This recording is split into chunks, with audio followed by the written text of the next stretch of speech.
अब देखिए since, for और फ्रॉम के प्रयोग में क्या डिफरेंस है। जैसे सिंस और फॉर जैसे ही आप सुनते हैं आपके दिमाग में तुरंत आ जाता है कि परफेक्ट कॉन्टिन्यूअस टेंस की बात हो रही है, ठीक है ना।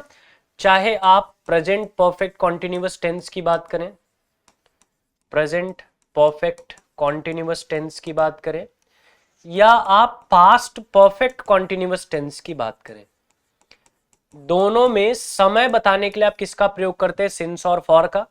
जिसमें सिंस के लिए आप लिखते हैं कि सिंस क्या बताता है, निश्चित समय, निश्चित समय यानी पॉइंट ऑफ टाइम। क्या बताता है, पॉइंट ऑफ टाइम, ठीक है ना। और वहीं फॉर क्या बताता है, ड्यूरेशन या पीरियड ऑफ टाइम, ठीक है ना, ड्यूरेशन या period of time.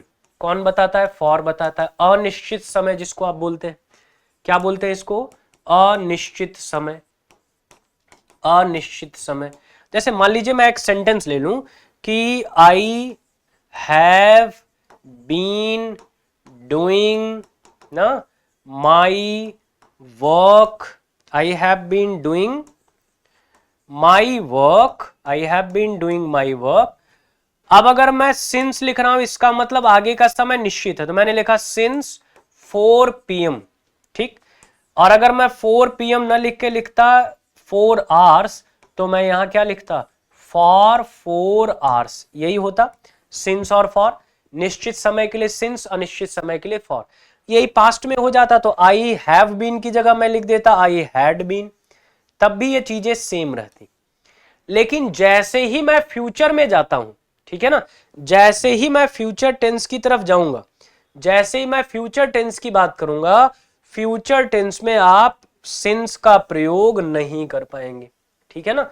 Future tense में आप सिंस का प्रयोग नहीं कर पाएंगे। कारण क्या है वो जान लीजिए। फ्रॉम का प्रयोग कहां होता है, फ्यूचर परफेक्ट कॉन्टिन्यूअस टेंस में।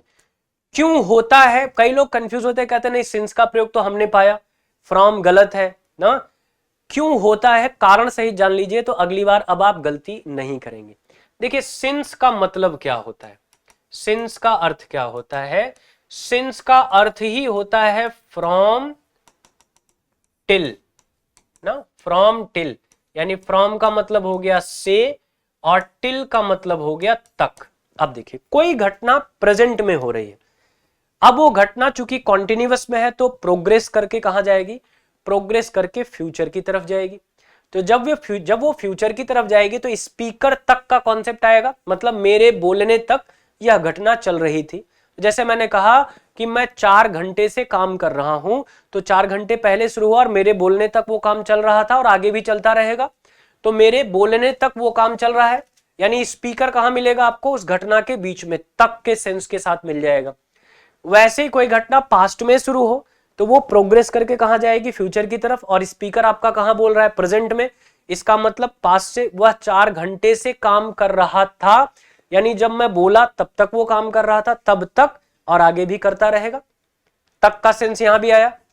लेकिन अब आप फ्यूचर में जैसे गए तो घटना ही आगे से शुरू हो रही है, अब वो लौट के पास्ट प्रेजेंट की तरफ तो आएगी नहीं कि तक का सेंस आएगा। घटना फ्यूचर से स्टार्ट हुई, आपने क्या कहा, he will have been working. अब आप सिंस नहीं बोल सकते, क्यों, क्योंकि तक का सेंस आया ही नहीं, टिल का सेंस आया ही नहीं। आप सिर्फ बोलते हैं 4 बजे से, 4 घंटे से, 4 दिन से काम कर रहा होगा, कब तक करेगा ये तो वापस आएगा नहीं, प्रेजेंट या पास्ट में आएगा नहीं, तो तक का सेंस बना ही नहीं। इसलिए फ्यूचर में सिर्फ और सिर्फ किससे डील करते हैं, फ्रॉम से डील करते हैं, सिंस का प्रयोग नहीं होता है निश्चित समय के लिए, ठीक है ना। फ्रॉम भी वहां क्या बताता है, पॉइंट ऑफ टाइम ही बताता है, पॉइंट ऑफ टाइम ही बताता है, बिगिनिंग बताता है काम के शुरुआत की। अनिश्चित समय के लिए अभी भी फॉर लगा देते हैं, ठीक है ना, अनिश्चित समय के लिए अभी भी फॉर वहां पर लगा देते हैं। जैसे मान लीजिए मैंने कहा he will have been doing this work, he will have been doing this work, कब से, अब मैंने लिख दिया since 4 PM। अब आपने 4 PM लिखा, निश्चित समय हो गया, since भी लिखा निश्चित समय के लिए, लेकिन यहां क्या लिखा था, विल हैव बीन। अब विल हैव बीन कह रहा भाई मैं फ्यूचर में हूं, और फ्यूचर में आप सिंस लगाएंगे तो टिल का सेंस कहां से लेके आएंगे, तक का सेंस कहां से लेके आएंगे। इसलिए अगर ये वाला हिस्सा निकाल दें तो अब सिंस में बचा क्या, फ्रॉम। तो इसका मतलब इसका एक हिस्सा लिखा जाएगा, पूरा हिस्सा नहीं लिखा जाएगा। अब आप क्या लिखेंगे, फ्रॉम का प्रयोग करेंगे।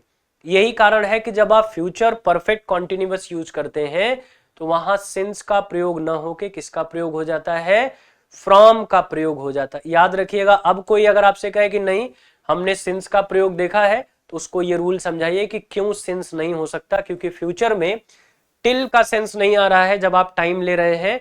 तो जब टिल का सेंस नहीं आया तो टिल बाहर हो गया, टिल बाहर हो गया तो अब सिंस में बचा क्या, फ्रॉम ही तो बचा। इसलिए आप फ्यूचर परफेक्ट कॉन्टिन्यूअस में फ्रॉम का प्रयोग करेंगे। ठीक है ना, चलिए बहुत बढ़िया।